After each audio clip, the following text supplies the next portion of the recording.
Kabayang Cheesy Escudero, may panahon ka nga sa pag-attend ng fashion show ng asawa mong si Hart. Wala kang panahon sa trabaho na minamandato ng konstitusyon. Anong klase kang senador? May panahon ka para magpakapal ng inyong kilay. Wala kang panahon. Nagbakasyon kayo ng 4 months na sumusweldo from the taxes of the Filipino people. Wala kang panahon sa impeachment trial. Kung wala kang panahon impeachment trial, lumayas na kayo. Lahat kayong mga senador na ayaw mag-perform ng kanilang constitutional duty, mag-resign kayo lahat. Nakakahiya kayo, makasupog ka. Anong klase kayong mga senador? Malis kayo dyan, may magti-take over dyan sa trabaho ninyo. Magagaling na mga constitutionalist, magagaling na mga abogado. Binawalang hiya na ninyo. Mismo yung ating saligang batas. Anong rason na mag-stay pa kayo dyan sa Senado? Mismong yung Senado, the last bastion of democracy, sinalaula na ninyo. Ilang mga senador, ang daldal ng daldal tungkol sa impeachment, displaying your biases.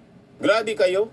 So, hindi rason yung mga pinasa ninyong batas. Kasi mas importante ng impeachment.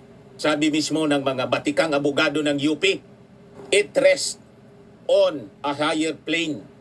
Napakalinaw yung sinabi sa yung sinabi sa konstitusyon. Kung hindi ninyo irerespeto yung konstitusyon, walang rason for you to stay in the Senate bilang mga mambabatas. Yung mismong saligang batas, binaviolate ninyo. Anong karapatan ninyo? Anong moral ascendancy ninyo to stay any longer bilang mga senador? Yan ang tanong natin kay Escudero. Kung sabi ng ating mga faculty members ng College of Law ng UP, the special character of the Senate when it tries an impeachment is confirmed by its own precedents.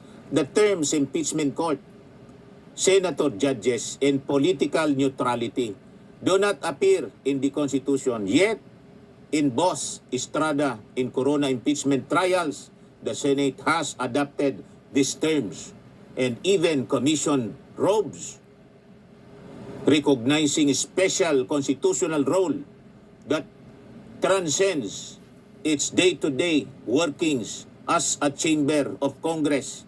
Even in Anglo-American practice, impeachment is not discontinued by the dissolution of the parliament but may be resumed by the new parliament. The reason for this is that when the Senate acts to try impeachment, it fulfills a non-legislative role and survive its complete dissolution.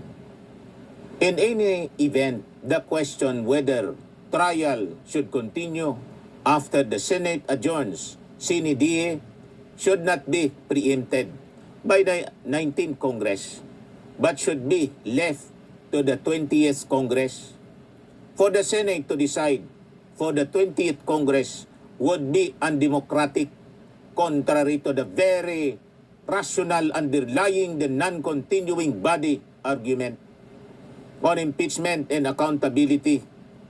Post-1987, impeachments have been the venue for the most important national conversations on good governance and the standard we, the sovereign Filipino people, impose on our highest officials. Its character as an accountability mechanism is not simply suggested by its placement under Article 11 of the Constitution. The accountability of public officers, it is confirmed by constitutional and political history. In the Estrada impeachment, the non-opening of the second envelope was premised on an evidentiary objection regarding relevance and materiality. For the people, it was suppression of the truth that ended in the removal of a president. In the Corona impeachment, the Chief Justice delivered an emphatic statement defending himself. The tide turned when he abruptly walked out of the impeachment trial before the Senate could ask him questions. While every initiations of impeachment is understandably controversial, if not divisive.